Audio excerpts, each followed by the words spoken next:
Hey everybody, Matthew Mucker here with the Hacker Workshop and NXP. This is for you because I am ready to break my 8 and 16-bit habit.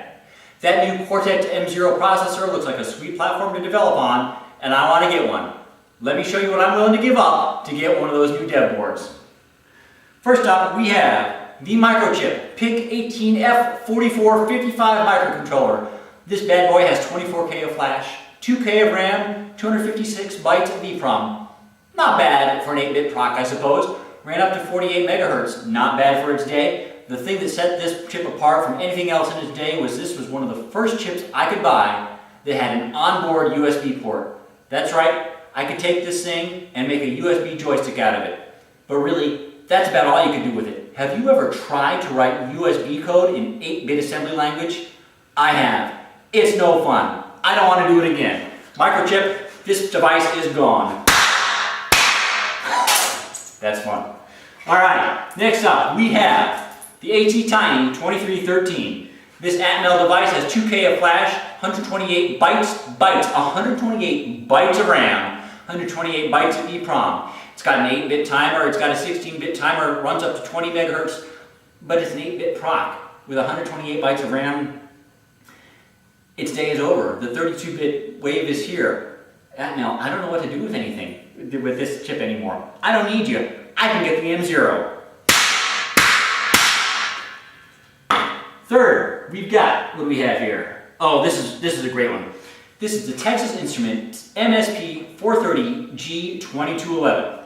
This chip here has 2K of flash, 128 bytes of RAM. That's right, 128 bytes of RAM. It's got no EEPROM, no analog to digital, no pulse width modulation, no serial ports, no UART, no SPI, no I2C. If you want to get data off this chip, you've got to bit bang it yourself.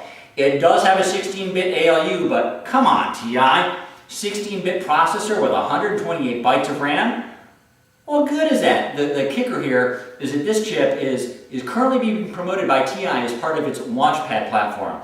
Now, the Launchpad platform is great for the price. For $4.30, you can have a lot of fun. You can cut your teeth on microcontrollers, but you're not going to be building anything that's serious with this platform. It's too limited. I don't understand why TI is promoting this. I don't understand what I'm supposed to do with this chip. It's gone. Look, come back here, you. I didn't break the casing, but it's embedded into that piece of wood. I'm not going to use it again. Next up, we have the Arduino Uno. This bad boy sports the Atmel ATmega328 chip. It's got 32K of flash, 2K of RAM, 1K of EEPROM. It's got PWM, it's got ADC, it's got a UART, it's got SPI, it's got I2C. It runs at 20 megahertz. NXP, I can't give up the Arduino. It and the M0 can live together in peace, in harmony on my workbench. I can love them both, and I promise the M0 will get plenty of love from me. Now for the coup de grace. Folks, this chip here is the PIC16F54 microcontroller. If you have never used this chip, count yourself lucky. This is the chip that thousands and thousands and thousands of hobbyists of my generation cut their teeth on learning how to program microcontrollers. Let me tell you just how awful this chip is. This chip has 512 words of flash. That means you can write a program that has up to 512 instructions in it. 25 bytes of RAM. 25 bytes of RAM. It's got a single 8-bit timer, runs it up to 20 megahertz, and has a 2-level hardware stack. If you've got a function that calls a function that calls a function, you will never return because you will overflow the stack on your way out.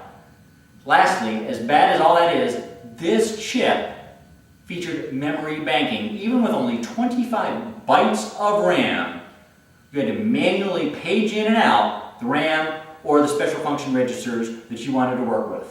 Thousands and thousands of us were constantly frustrated because we were reading from or writing to the correct memory location with the wrong register swapped in. If you have never had to mess with a bank select bit, count yourself lucky. This chip should be extinct. There is no reason for this chip to exist, yet you can still order it online today. Nobody should have to go through that.